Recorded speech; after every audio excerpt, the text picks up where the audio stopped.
All right, remember what I said. Make it part of you. Don't memorize it. I know I'm going to move this bus. I'm going to put this bus in motion. Seatbelt on. My keys are on my pocket. Perfect. That's very good. See that? I'm so brainwashed. Oh my God. Alrighty.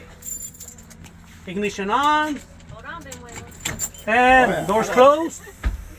Headlights are on. So what did I do? Seatbelt on. Doors are closed. Headlights are on.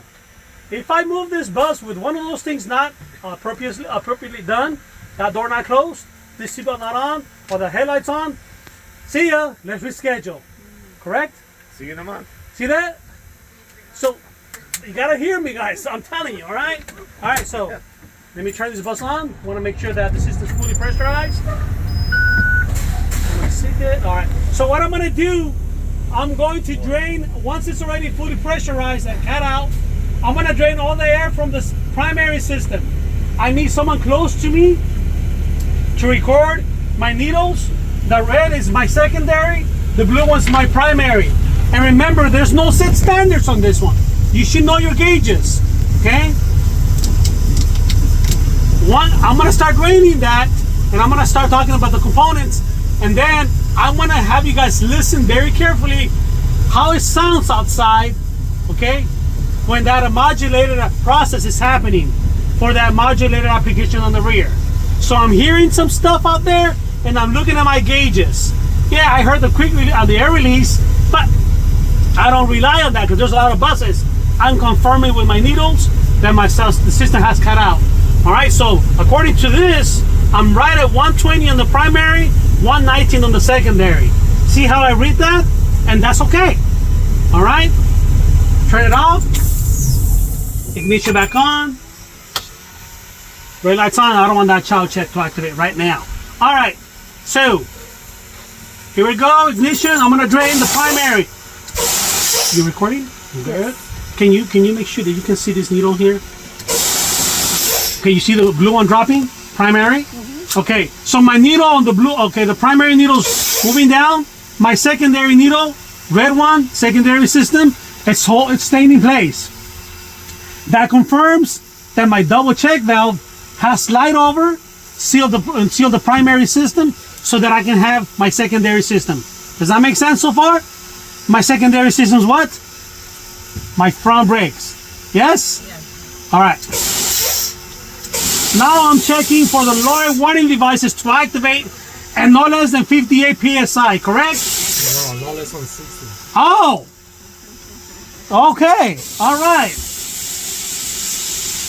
And I'm gonna take my time. I don't want it to go so fast. And there it is, 61 PSI. It's both audible and visible in the cluster. Are we good? Now at this point, to make it fast, I'm gonna both toggle switches for the wet side and also the primary.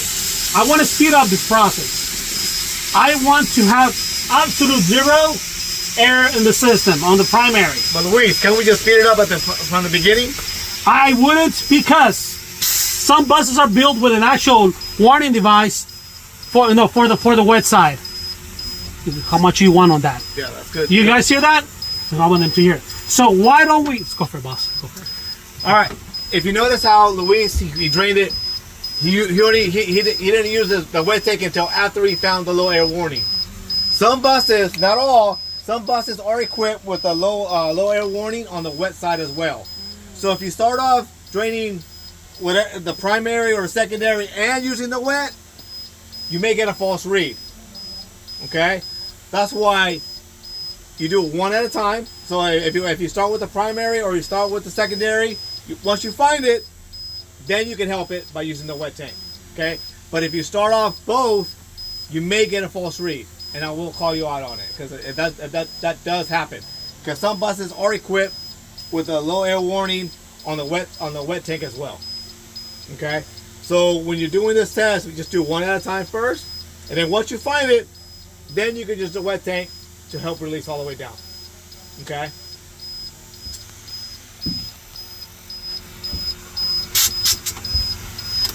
I have the fan on. Can we confirm there's no more air?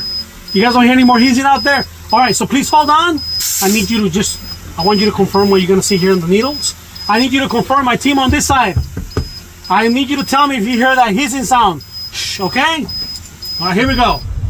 It's all fast. Hands on the steering wheel. Watch. Did you hear it? Did you see the 2 drops of air? Because I was paying attention to my needles.